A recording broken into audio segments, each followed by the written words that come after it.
gitu ya. Jadi yang ditransaksikan bukan uangnya fisik. Kalau uang fisik 100.000, uang logam taruhlah 1.000, bukan itu.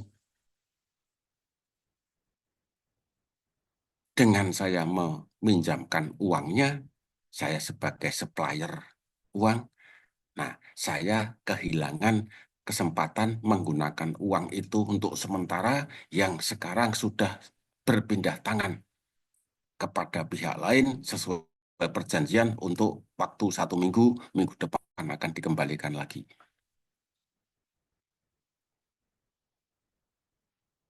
Jadi kayak orang utang, piutang, iya. Nah, ketahuilah uang yang kita pegang itu sebetulnya adalah negara utang kepada kita.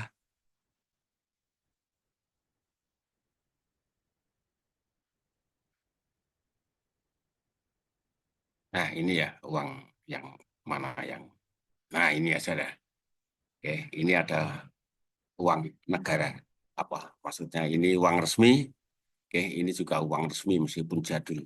Itu sebetulnya apa? Ini adalah surat utang dari negara kepada kita. Kita tidak bisa nagih kepada negara. Kita hanya bisa menagih kepada pihak lain senilai uang ini dengan barang atau jasa.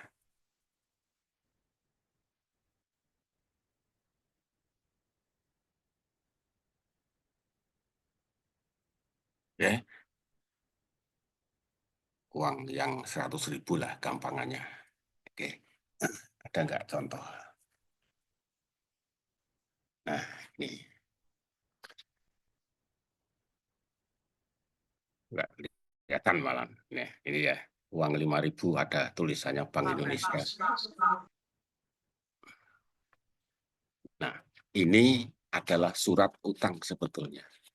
Surat utang dari negara kepada kita senilai berapa? Contoh saya tadi 5.000. Kita tidak bisa nagih pada negara. Kita hanya percaya aja, percaya dan disepakati. Ya. Kita hanya bisa menagih kepada pihak lain dengan barang jasa senilai uang 5.000 itu.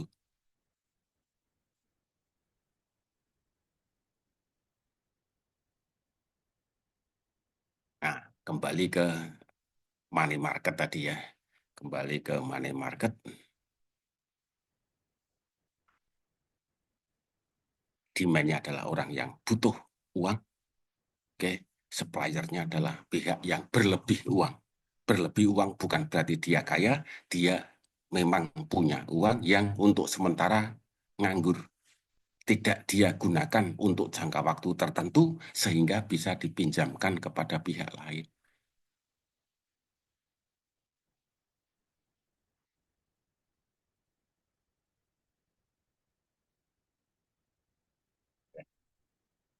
Di, di bulan puasa kayak gini, ini relevan itu.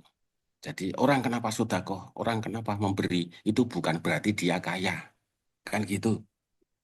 Oke, karena dia memang punya uang yang memang tidak dia gunakan dalam waktu yang tidak ada, tidak dalam alokasi dia.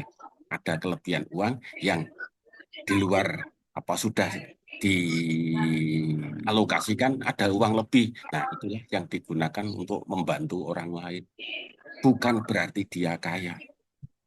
Kalau dia kaya, punya banyak uang dan tidak mau, nah itu yang namanya kikir dan seterusnya. Nah, di moneter hanya bilang yang dibicarakan adalah meminjamkan, bukan memberi. Nah, ilmu agama baru ngomong soal memberi, hibah, sodakoh, dan seterusnya. Oke, butir dua, clear ya, supaya konsep dasar ini. Kan.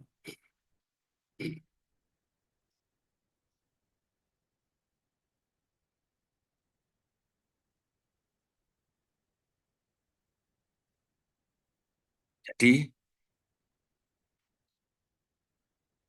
saya tutup dulu. Jadi kalau saya bertransaksi dengan siapa ya kelihatan dari sini, Mbak Ririn, saya transaksi keuangan. Saya punya kelebihan uang yang tidak segera akan saya gunakan. Nah, kebetulan Mbak Ririn itu butuh uang untuk membayar kos-kosannya misalnya. 1 juta saya ada. Nah, udah transaksi. Untuk jangka waktu berapa? 1 bulan. Oke. Uang saya sementara selama 1 bulan berpindah hak penggunaan uang itu kepada Mbak Ririn. Deal ya. Oke. Nah, 1 bulan betul dikembalikan. Nah, Mbak Ririn harus membayar harga uang. Apa harga uang? Bukan harga uang sebagaimana barang membayar ongkos uang, tetapi yang dibayar Mbak Rini adalah kerelaan saya untuk kehilangan menggunakan uang selama 1 bulan itu.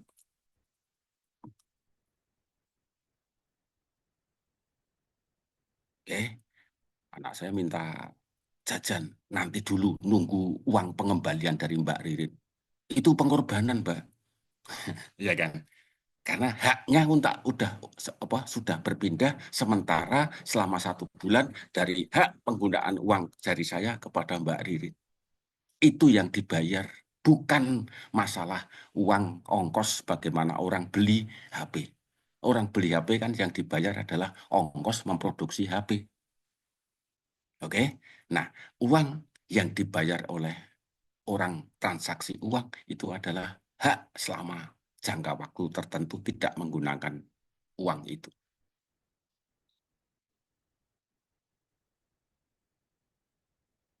Saya tidak mau debat soal riba dan seterusnya ya. Ini konsep dasarnya memang seperti ini di ekonomi moneter.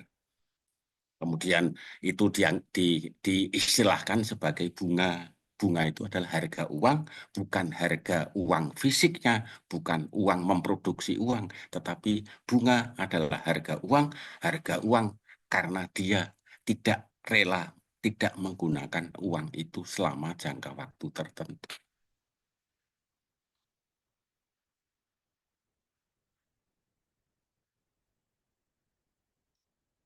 Dan orang yang meminjamkan uang itu memang punya kelebihan uang, gitu loh.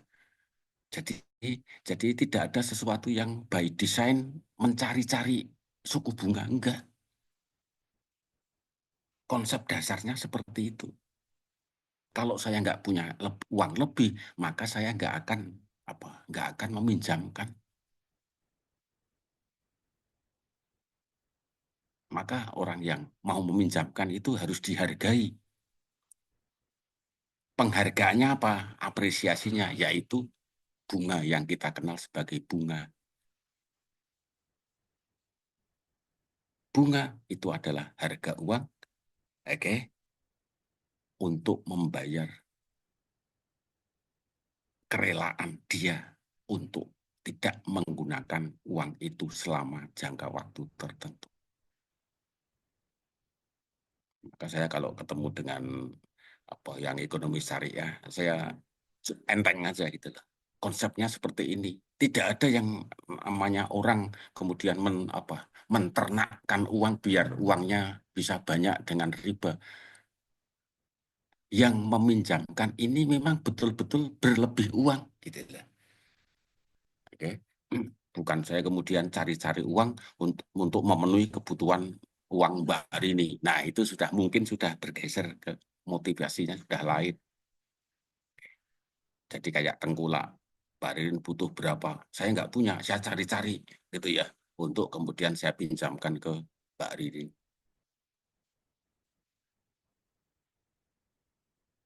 Nah, kalau konsepnya si syariah beda lagi kan gitu. Ya ada yang disebut dengan harga itu ada, meskipun konsepnya lain. Konsepnya adalah itu adalah uh, mufakat itu ya akad di depan bahwa ini akan memberikan manfaat untuk pihak lain dan seterusnya.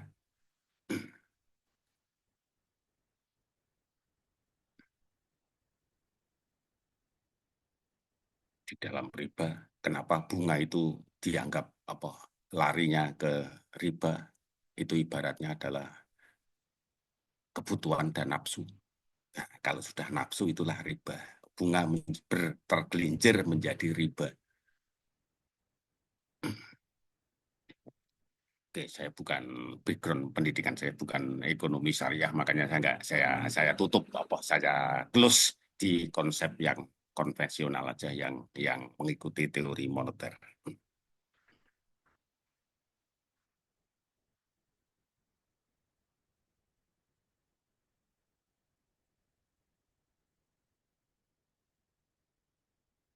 Jadi Mbak Ririn tadi adalah butuh uang, oke. Sekaligus kedudukannya statusnya adalah penawar atau pemasok suku bunga. Oke, dia berani membayar sejumlah uang tertentu atas kerelaan saya kehilangan hak menggunakan uang itu selama jangka waktu tertentu.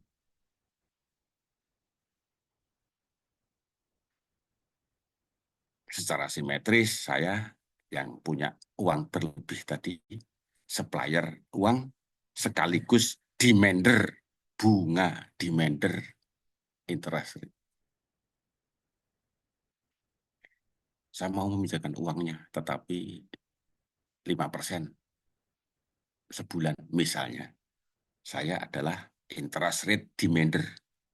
Money supplier, yes, but at the same time, I'm a interest demander. Nyambung ya.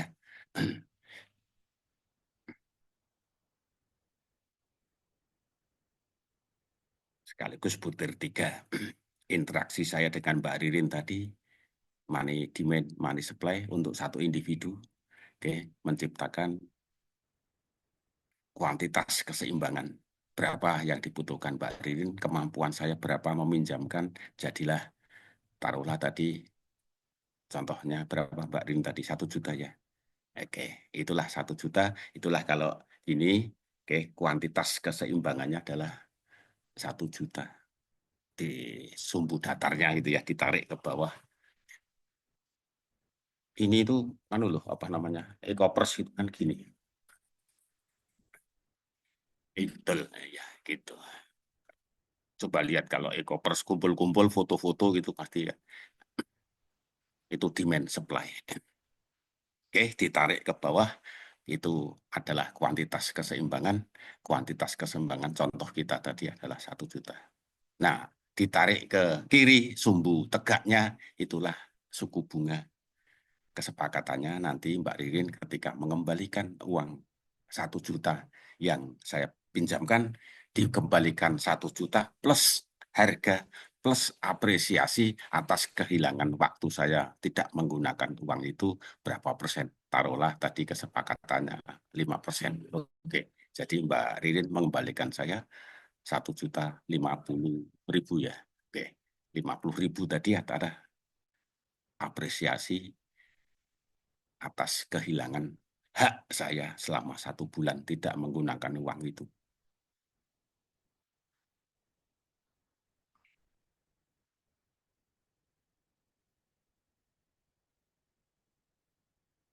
Mak saya minta jajan nanti ya bulan depan.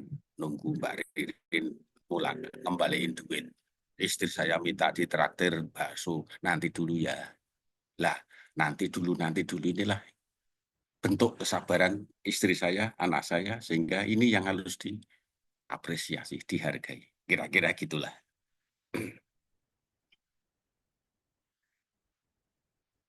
Nah, uang kembali ke uang tadi, kalau tidak ada transaksi antar individu, itulah transaksi kita kepada negara. Oke, saya bilang tadi uang kertas yang kita pegang itu sebetulnya adalah utang negara kepada kita senilai yang ada tertulis di situ. Mbak Laili pegang uang 100.000 cash atau imane atau apapun pokoknya definisinya uang, pegang 100.000 berarti negara punya utang kepada Mbak Laili 100.000. Mbak Laili tidak bisa datang ke Tamrin jalan tamrin ke Bank Indonesia, saya mau nagih utang negara kepada saya, nggak bisa. Mbak Laili hanya bisa menagih kepada pihak lain dalam bentuk barang atau jasa senilai 100.000. Nah, orang melihatnya Mbak Lali beli ke Blok M, oh neraktir temannya, oh belanja ini, belanja itu.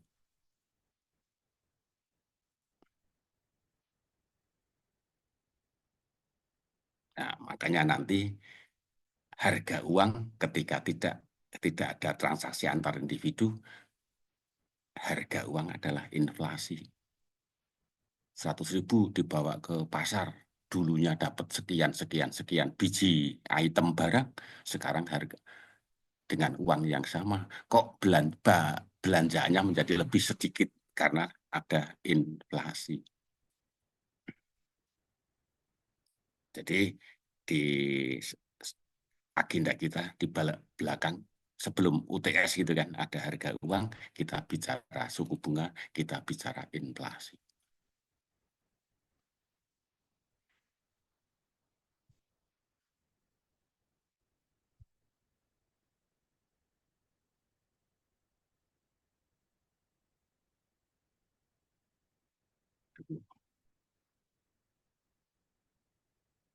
Nah ini dia. Oke, nanti detailnya akan saya bahas di sini soal suku bunga dan soal inflasi.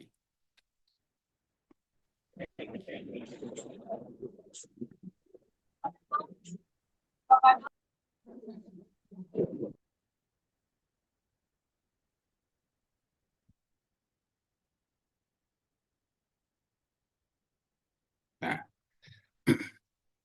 itu tadi contohnya individu saya dengan Mbak Ririn. Oke. Nah, yang melakukan sebagaimana transaksi saya dengan Mbak Ririn itu tidak cuma saya dan Mbak Ririn. Mungkin yang lain juga punya transaksi utang piutang uang. Nah, overall moneter adalah cabang ekonomi makro, melihatnya secara keseluruhan, maka yang di dalam satu negara transaksi-transaksi seperti itu dijadiin satu secara agregat, maka kita mengenal konsep jumlah uang beredar. Bahwa ini tadi, oke, kuantitas keseimbangan tadi berlaku untuk banyak individu, maka kuantitas uang keseimbangan itulah jadi jumlah uang beredar.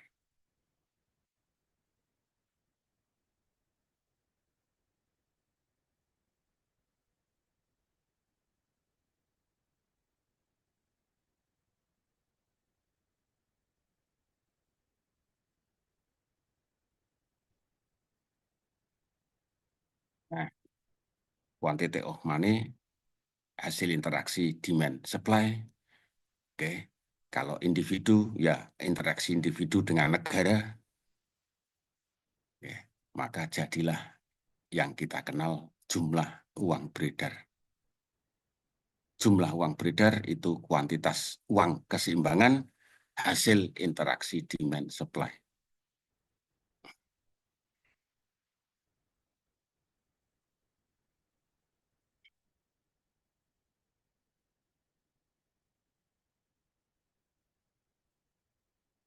Nah, baterai saya kok bermasalah ini.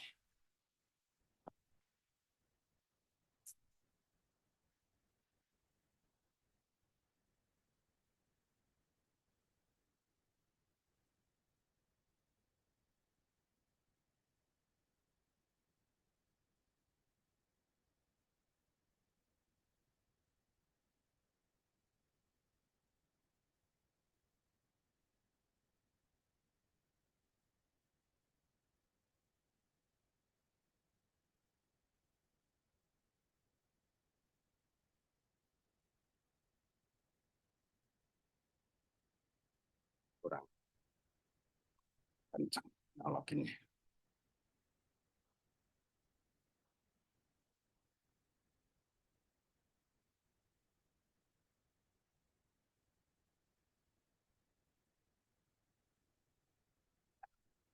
demand, money supply nanti akan saya bahas juga. Ini masih gelondongan dulu.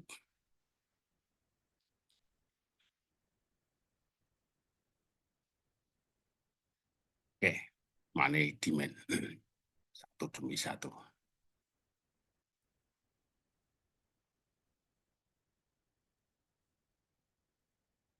Oke,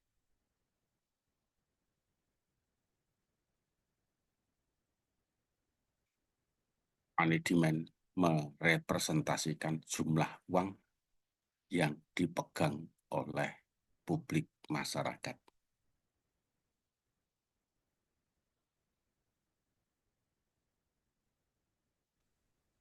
Baik itu M1, M uang sempit maupun uang luas.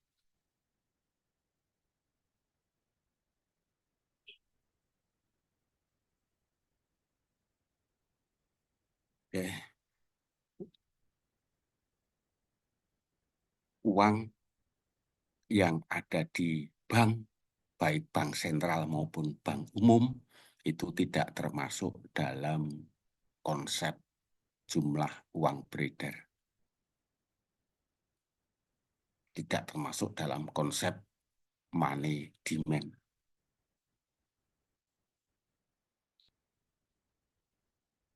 Oke, saya ceritanya sama dengan Mbak Ririn tadi. Saya meminjamkan uang kepada Mbak Ririn selama 1 bulan. Selama 1 bulan saya tidak bisa menggunakan uang itu. Hak saya berpindah sementara kepada Mbak Ririn. Nah, Mbak Ririn sekarang saya ganti dengan bank. Ya, saya menyimpan. Waduh, kenapa sih ini bermasalah?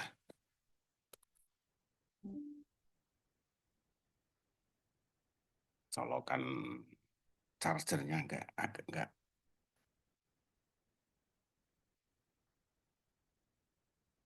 Oke, saya sekarang bertransaksi dengan bank. Saya punya kelebihan uang tidak saya pinjamkan kepada individu, Mbak Ririn tadi, tapi saya simpan di bank. Nyimpannya selama jangka waktu berapa? 1 bulan. Oke, selama 1 bulan saya simpanan saya di bank tidak boleh diganggu gugat, nggak boleh diotak-atik. Oke.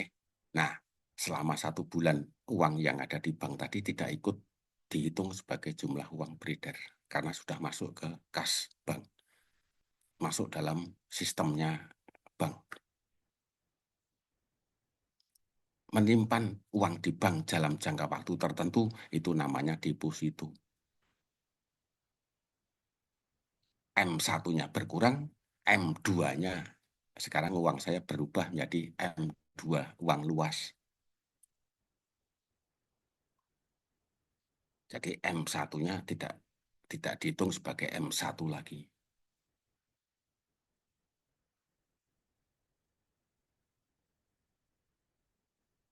Oke. Nah, sekarang agak komplikasi, ada agak complicated ketika Anda punya uang di bank, tapi tidak dalam rekening deposito, tapi rekening tabungan yang bisa di-store tiap saat, bisa ditarik setiap saat. Maka itu dianggap sebagaimana M1, maka walaupun uang Anda ada di bank, walaupun uang Anda ada di OVO, maka itu termasuk jumlah uang beredar.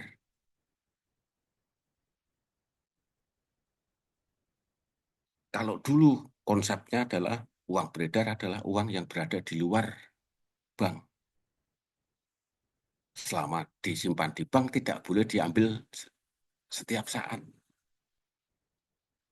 Maka uang yang ada di bank tadi tidak termasuk dalam konsep jumlah uang beredar. Sekarang konsepnya agak bergeser, uang yang ada di bank, meskipun ada di bank, tetapi bisa ditarik setor setiap saat. Oke, Anda punya kartu debit, bisa jual beli transaksi dengan kartu debit. Maka walaupun uang Anda itu ada di bank, tetapi karena bisa ditarik setor setiap saat, maka kartu debit, saldo kartu debit Anda itu masuk konsep jumlah uang beredar.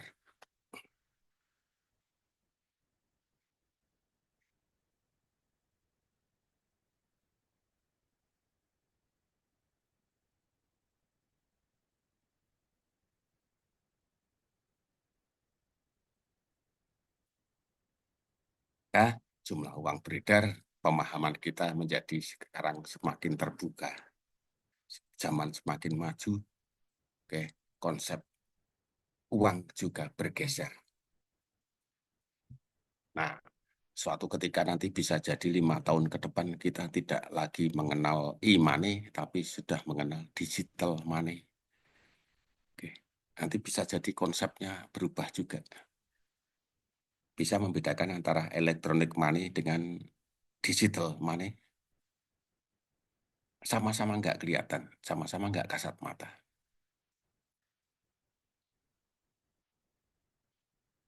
Nah, bedanya e-money, electronic money, atau apapun namanya, itu yang pokoknya yang tidak kelihatan tadi, itu masih berbasis pada uang rupiah, uang kertas, uang logam. Saldo Anda di OVO, boleh ya nyebut nama, di OVO, di GoPay, karena ada setor uang. Kemudian oleh perusahaan provider tadi diubah menjadi uang tidak kelihatan. Anda datang ke bank atau supermarket, oke, uang cash, uang kertas, uang logam, kemudian dibawa ke supermarket, jadilah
lancar. Udah saya benerin colokannya. Sampai di mana tadi? Uang elektronik, uang digital. Oke, saya ulang, uang elektronik tadi basisnya kalau ditelusur asal-usulnya adalah uang kertas, uang logam. Datang ke supermarket atau datang ke bank, uangnya diubah dari uang logam, uang kertas menjadi uang elektronik.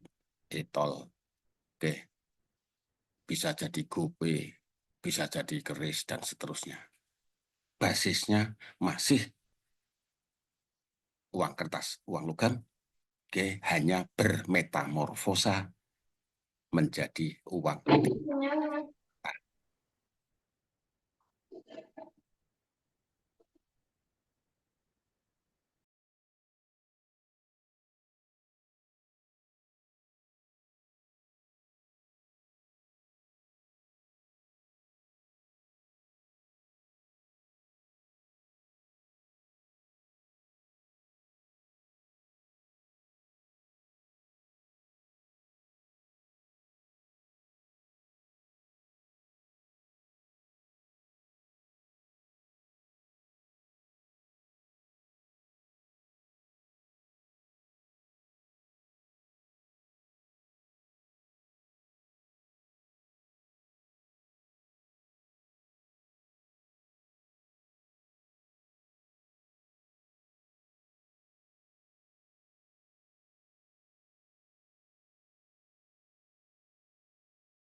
Uang elektronik tadi, saya ulang, basisnya masih uang kertas, uang logam.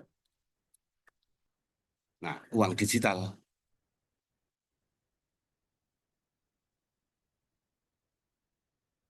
sebelum ke uang digital, uang elektronik tadi, GoPay dan seterusnya, KRIS dan seterusnya, itu basisnya masih uang kertas, uang logam. Oleh provider diubah menjadi uang yang tidak kasat mata. Providernya siapa? Bank, lembaga keuangan. Oke, OVO itu bukan bank, maka sebutannya lembaga keuangan. Etol terbitan Mandiri itu adalah Bank Mandiri.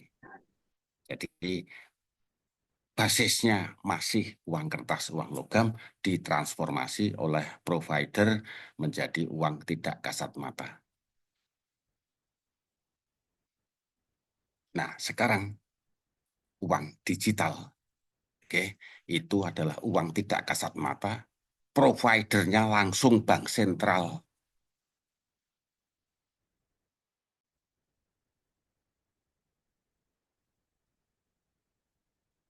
Jadi bank sentral tadinya mencetak uang kertas, uang logam, sekarang langsung mencetak uang digital.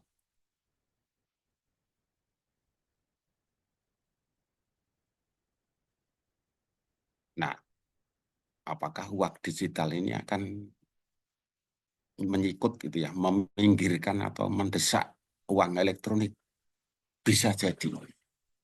Toh sama-sama uang tidak kelihatan.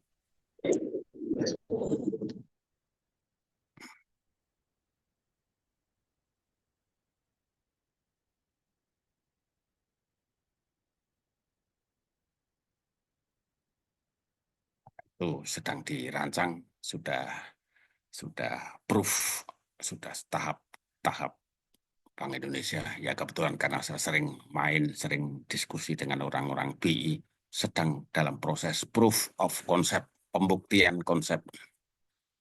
Tahap berikutnya adalah teknologinya.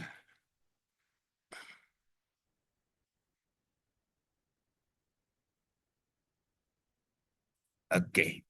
Nah, jumlah uang beredar, kuantitas keseimbangan di dalam pasar uang, oke, yang ini tadi, itu ya, itu bisa banyak, bisa sedikit. Beda daerah, beda jumlah uang beredar. Beda negara, beda jumlah uang beredar.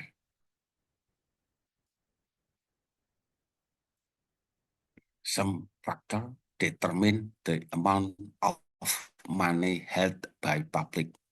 Jadi uang yang dipegang oleh masyarakat itulah jumlah uang beredar hasil interaksi dengan kuliah awal-awal tadi. Kemudian secara makro semua individu dijumlahkan jadilah jumlah uang beredar. Nah, jumlah uang beredar lintas daerah, lintas negara itu berbeda-beda. Ada yang besar, ada yang sedikit, ada yang banyak, ada yang minim. Nah, faktor-faktor yang menentukan besar kecilnya jumlah uang beredar adalah salah satunya adalah kemajuan ekonomi.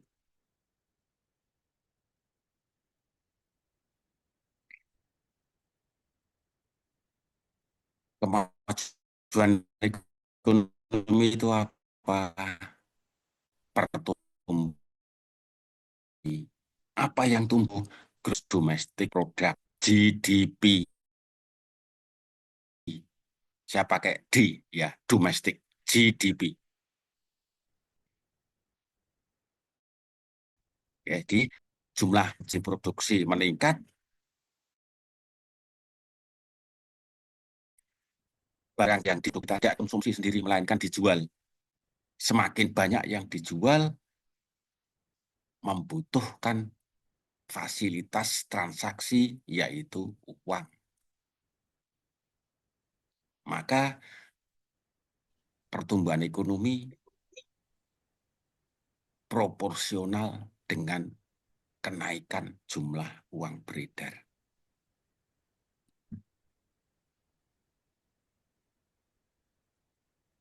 Nah, kita lihat sekarang.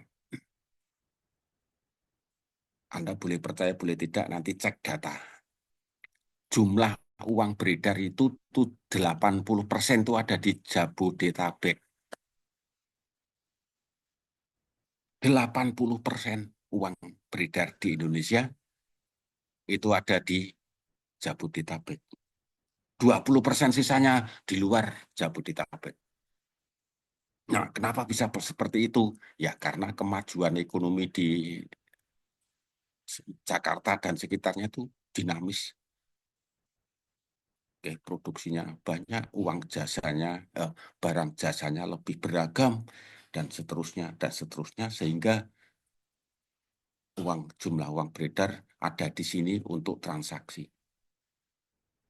Pasarnya ada di Jakarta. Meskipun sekarang sudah ada pasar online, tetap saja pasar yang secara fisik belum tergeser.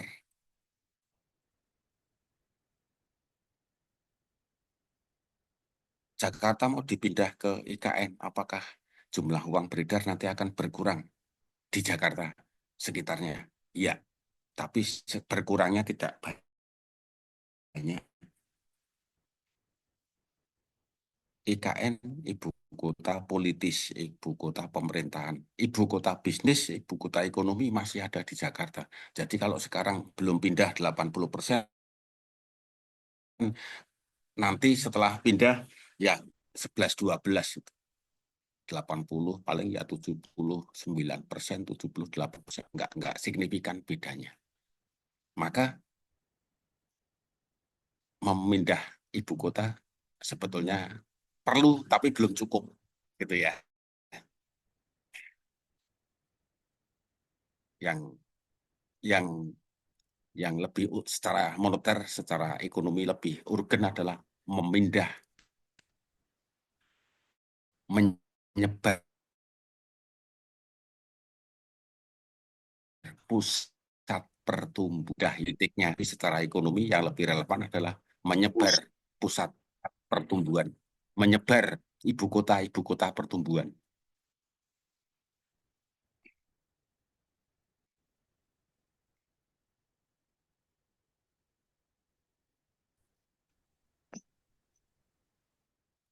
Itu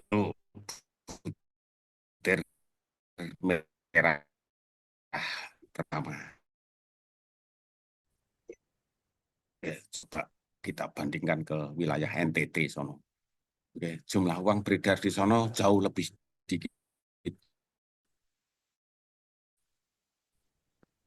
Ya, daerahnya sih sepi secara ekonomi apa? Kemajuan ekonomisnya lambat. Maka bisa kenapa momen-momen ekonomi itu dibawa ke Labuan Bajo. Nyambung? Momen-momen ekonomi apa itu dibawa ke luar daerah. Itu tadi menyebar apa aktivitas menyebar kemajuan ekonomi.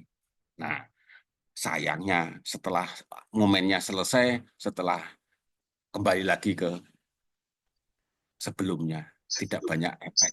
Efeknya pada saat terjadi ada kegiatan besar. Setelah kegiatan besar selesai, ya kembali ke semula, sepi gitu. Yang ke kampus.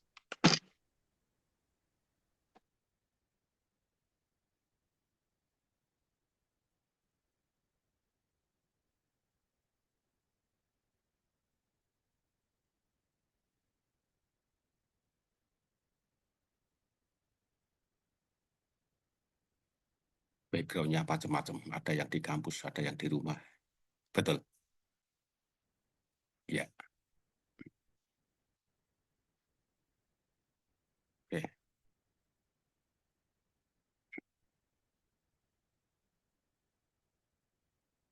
Nomor dua, level of monetisasi. Nah, monetisasi adalah kegiatan ekonomi yang mengharuskan menggunakan uang sebagai fasilitator.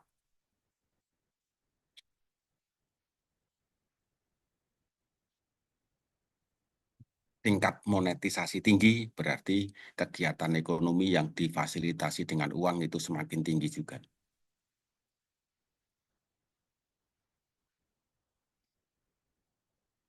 Mungkin Anda bertanya, Pak, emang ada kegiatan ekonomi yang tidak perlu fasilitator, fasilitas uang? Ada. Oke. Mbak Azura di rumah kayaknya, lihat background-nya itu. Di rumah punya halaman, halamannya ditanami cabai. Oke. Kemudian cabainya itu dipetik sendiri, dipanen sendiri. Ada uang di situ enggak? Enggak ada uang. Artinya kegiatan cabai mulai dari nanam sampai metik tadi kan tidak perlu uang, tidak ada fasilitas uang di situ. Ditanam sendiri, dipetik sendiri, dikonsumsi sendiri.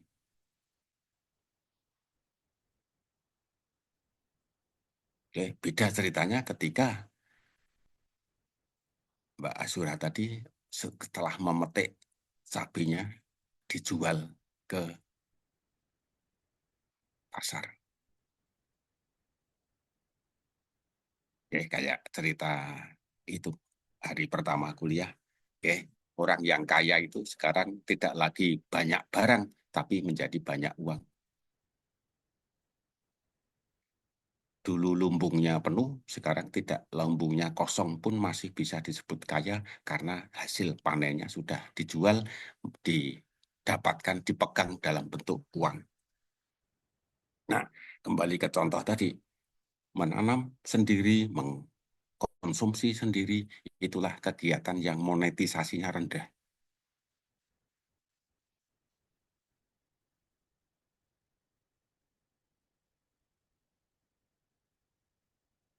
Beda ceritanya ketika setelah diproduksi itu dijual ke orang lain, dengan uang, fasilitas uang, dia bisa mendapatkan barang lain berikutnya.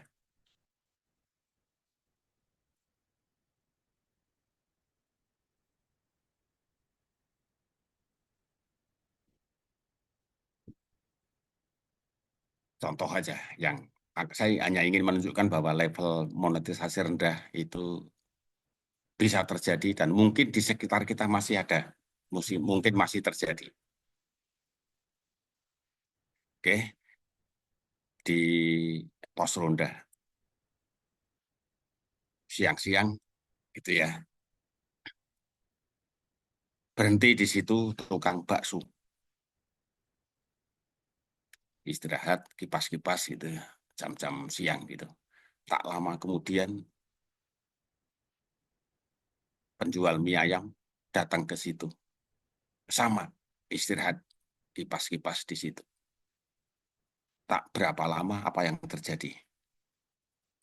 Tukang bakso makan mie ayam, tukang mie ayam makan bakso di tempat itu. Nggak ngamati. Nah, di situ ada transaksi uang nggak di situ? Ada. Oh, berarti monetasinya lumayan. Oke.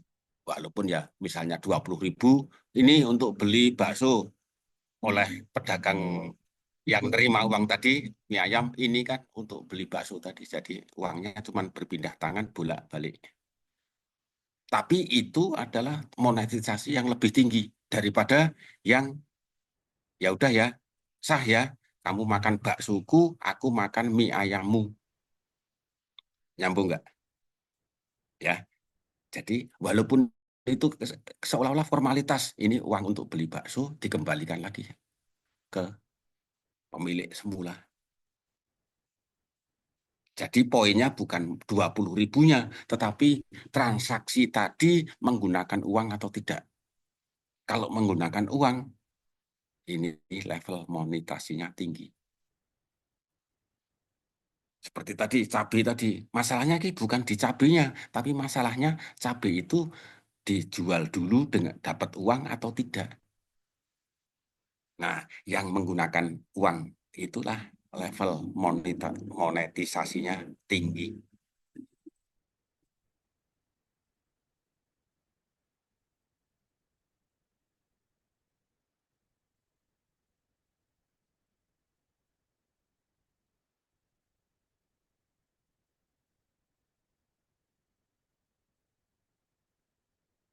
Jakarta level monetisasinya tinggi. Apapun dengan uang, apapun harus difasilitasi dengan uang. Maka nomor satu, butir satu merah itu. Nomor dua, klop.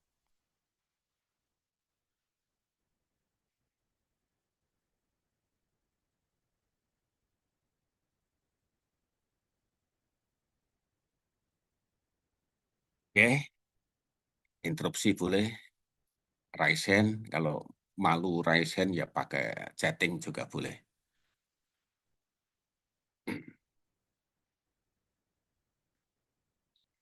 Next adalah ketersediaan aset finansial lain.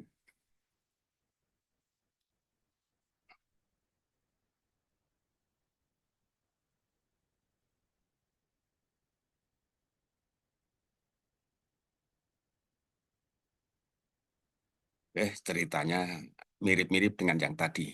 Dulu petani kita, kakek moyang kita, seorang petani, oke, hasil panennya adalah padi. Dia belum banyak mengenal uang, sehingga apa?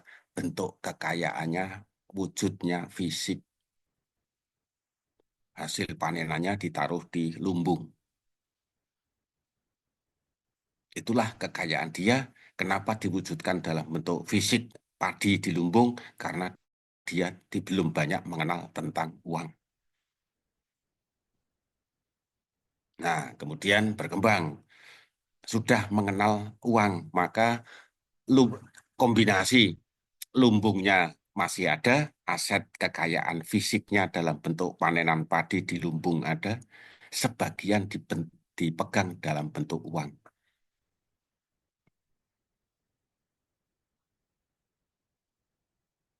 Nah, zaman berkembang. Si petani tadi sudah mengenal banyak aset finansial lain. Hasil panennya sekarang sebagian dalam bentuk padi di lumbung, sebagian dalam bentuk uang cash, sebagian lagi dalam bentuk emas, aset finansial lain. Berkembang lagi, padi fisik, uang cash, emas, sekarang modern, dolar misalnya. Oke, jadi uang yang dia pegang sekarang lebih sedikit karena tersedia aset finansial lain sebagai opsi alternatif memegang kekayaan. Nah, inilah yang menentukan jumlah uang beredar itu banyak atau sedikit. Butir tiga, ketersediaan aset finansial lain. Nah, petani tadi sudah ikut kuliah moneter saya kayaknya, sehingga apa? Dia sadar, don't bring your eggs in one basket. Oke, jangan bawa telur-telurmu dalam satu keranjang. Pecah satu, pecah semua. Maka sebagian diwujudkan dalam bentuk padi, fisik, sebagian dalam bentuk uang rupiah, sebagian dalam bentuk emas, sebagian dalam bentuk apa tadi, dolar.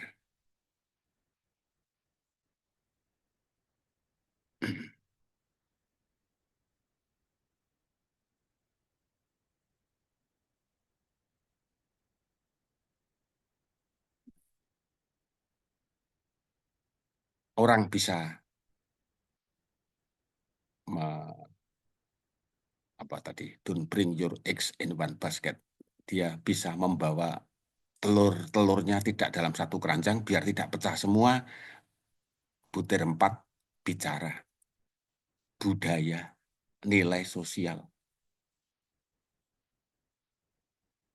Jadi kenapa orang dulu lebih nyaman menyimpan kekayaannya dalam bentuk fisik padi di lumbung, ya karena culture-nya seperti itu. Ya,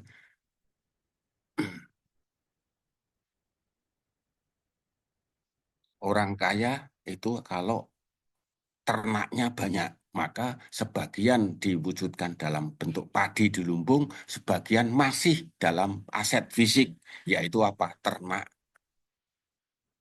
Ya memang social value-nya seperti itu. Nah, Anda hidup di zaman modern, generasi apa era teknologi, bisa jadi social value dan culture ini bergeser, berubah. Maka orang kayaknya nggak pernah keluar rumah, nggak punya kerjaan, tapi kok kaya gitu ya. Nyambung?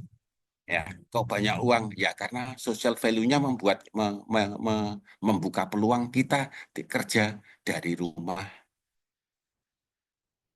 Oke, jam kerja kita longgar, maka nggak jarang-jarang keluar rumah, jarang-jarang ke kantor kok uangnya banyak. Nyambung ya? Social value, culture.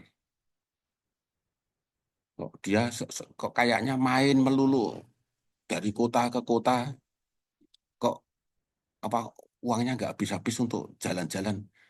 Dia kan work from anywhere gitu kan. Jadi pekerjaannya memang dari berbagai tempat, urusannya banyak. Oke. Dari pekerjaan dari antar daerah, dari lokasi satu ke lokasi yang lain, itulah salah satu bentuk pekerjaan dia mengerjakan sesuatu.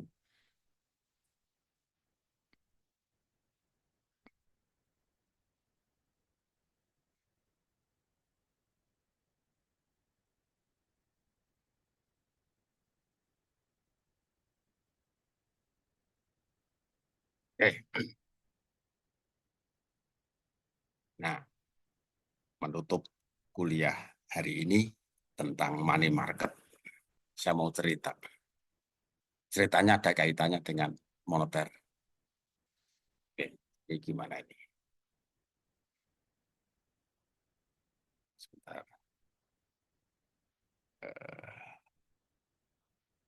Pengen melihat apa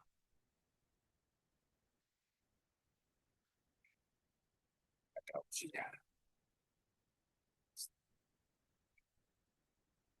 Ya udah, oke. Cerita masih tentang kaitannya dengan Lebaran. Ini sebentar lagi Lebaran. Oke, pada pulang kampung kumpul. Oke. Dari mungkin sudah sampai ke level generasi keempat atau kelima. Orang tua induk punya anak, anaknya sudah punya anak lagi, cucunya sudah punya anak lagi. Jadi 4 generasi. Kumpul di satu tempat di wilayah kampung. Oke. Di kampung, tempat dulu kakek moyangnya, masa kecilnya ada di situ. Bisa membayangkan, mungkin Anda generasi ketiga. Ya, diajak orang tua ke kampung, pulang kampung. Oke, diceritain dulu ayahmu ketika kecil ada di sini, mainnya di sini, gitu kan.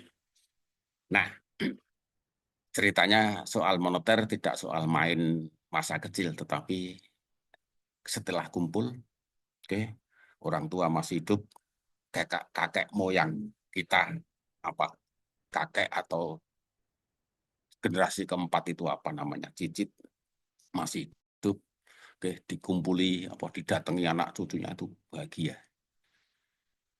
Oke, kemudian saatnya makan siang. Nah, baru masalah muncul.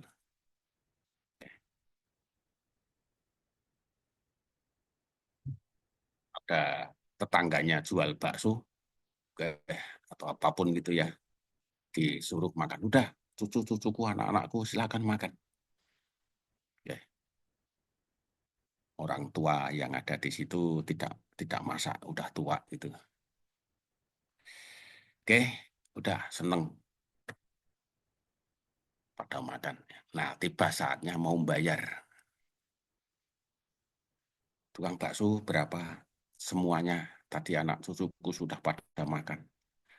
Jumlahnya sekian, habis 40 mangkok, per mangkoknya sekian, harganya sekian. Nah, orang tua tadi, kakek tadi, nggak apa cashnya kurang. Oke, cashnya kurang. Nah, dipanggillah anak tertua. Dipanggil, ini tukang baksonya bayarnya kurang, kurangnya sekian, uangnya nggak ada, tolong dibayari kekurangannya. Nah, kalau anak tertua tadi punya uang, selesai ceritanya.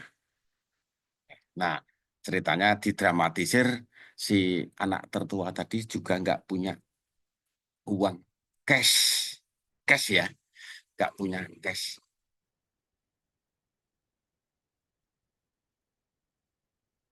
Nah, orang tua tadi kayaknya belum ikut kuliah moneter, ya. Oke.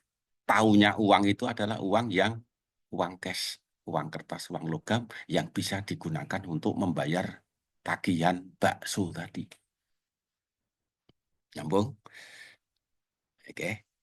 Jadi orang tua tadi belum tahu bahwa tahunya hanya M1 uang sempit yang directly can buy something. Nah, anaknya tadi ya karena orang tua kadang-kadang ngomongnya ngelantur. Kamu itu sudah gede, anak tertua, disekolahin dari kecil sampai besar. Setelah kaya, mosok membayari bakso aja nggak kuat. Ini dramatisirnya di situ. Oke. Nah, orang anak tertua tadi bukan karena dia miskin, nggak punya duit, nggak mampu membayari bakso. Uang dia sudah yang dia pegang kebetulan M2, betul? Uangnya sudah jadi uang luas yang cannot be directly used to buy something. Maka Anda ketika nanti jadi orang tua, ingat cerita ini, jangan sampai mudahnya mengumpat gitu ya, ngata-ngatai gitu. Nyambung ceritanya? Nah, kemudian, nah daripada situasi runyam di suasana Lebaran kok malah pada saling mengumpat. Nah, anak tertua tadi izin, Pak tukang bakso, tolong tunggu setengah jam lagi ya. Dia keluar ke bank, ngambil ATM-nya, pulang, selesai transaksinya. Oke? Nah, poin apa yang bisa ditarik dari cerita itu? Nah, ilmu moneternya muncul, gitu kan? Oke. Oh, ternyata literasi uang, literasi keuangan masyarakat itu beda-beda. Ada yang mengartikan uang itu M1, ada yang mengartikan sudah lebih luas, kan gitu. Oke, dua, demand, money demand, permintaan uang itu juga beda-beda. Oke, ada yang memegang uang dalam arti cash seluruhnya atau sebagian besar, ada yang sudah didiversifikasi uang cashnya secukupnya, bahkan nggak dia pegang ATM, kartu debit, kartu kredit, uang elektronik dan seterusnya. Termasuk si anak tertua tadi, dia tidak punya cash, tapi bukan berarti dia miskin. Uangnya sudah berubah menjadi uang lebih luas, metamorfose dari uang kertas, uang logam.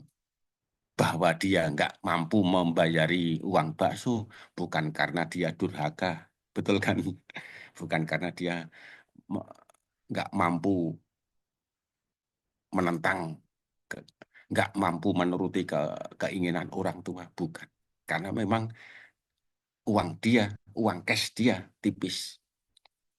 Maka kemudian tadi dia ke izin ke depan keluar mengambil uang cash dari ATM. Oke, nah refleksi bagi kita suatu ketika kita jadi orang tua, jangan mengambil keputusan, jangan terlalu cepat mengambil keputusan, gitu kan? Dia menganggap anaknya itu tadi sudah disekolahin, sudah kaya, mosok membayar bakso aja nggak mampu. Jangan cepat-cepat mengambil keputusan, apalagi mengumpat. Ya kalau sama anaknya sendiri, anaknya nggak akan melawan, nggak akan bantah itu ya. Tapi kalau kita mengambil keputusan itu kepada orang lain, risikonya lebih gede.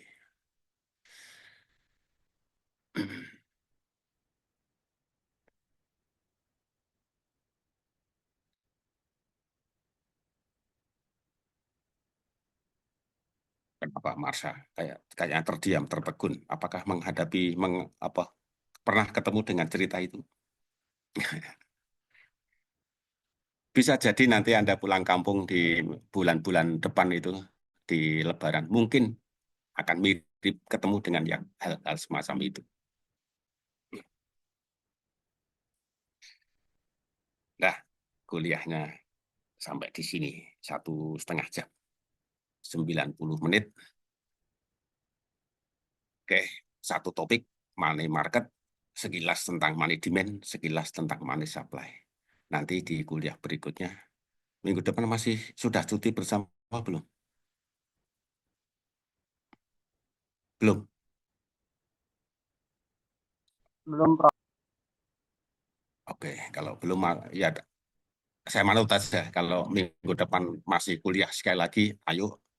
Kalau Anda sudah mau bubar pulang kampung untuk mencari orang tua yang tidak hanya taunya M1 tadi, juga boleh. Saya manut aja, gitu ya. Deal, kayak saya dikabari Pak, kita sepakat kuliah minggu depan tanggal ini, kita masih sepakat untuk ketemu sekali lagi. Oke, Pak, kesepakatan kelas kita mau refreshing, melari dari kenyataan, pulang kampung. Oke juga. Gitu ya. Oke, yuk. Sampai ketemu kuliah berikutnya. Terima kasih, Prof. Terima kasih, Prof. Terima kasih, Prof.